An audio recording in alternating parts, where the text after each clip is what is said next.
Sama-sama tayo sa pagtulong. Tayo ang lingkod, tayo ang kapamilya. Sa ulo ng ating mga nagbabagang balita, Metro Manila, Laguna at Cebu City isa sa ilalim sa Modified Enhanced Community Quarantine. Ilang nangangalakal sa Tondo, Maynila napilitan ng mamalimos dahilan sa tatagal pa ang lockdown. Mama, bigyan mo akong pera. Binigyan ko siya ng 500. Wala eh. Alang magmamatay ding anak ko. Exclusive! Most wanted sa Makati, nahuli ng kumubra ng ayuda.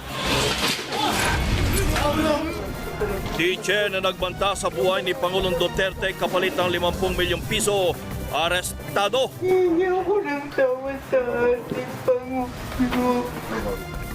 Bagyong Ambo, posible pang lumakas pero ilang residente nagdurusa pa rin sa tindi ng init. At Bea Alonzo, namahagi ng tulong sa mga jeepney drivers na walang ayuda.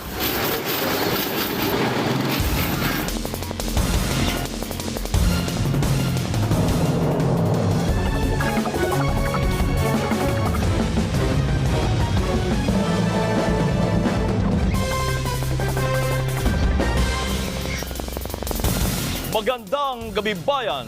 Salamat po sa patuloy na panonood ninyo ng TV Patrol sa cable TV at online sa Pilipinas at iba't ibang bahagi po ng mundo.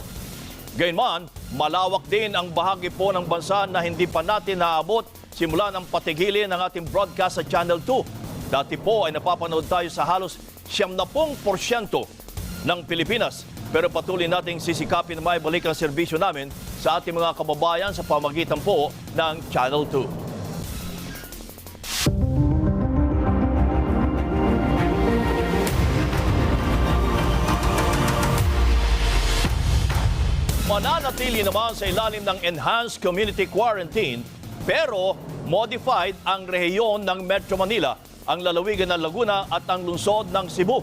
Simula po yan sa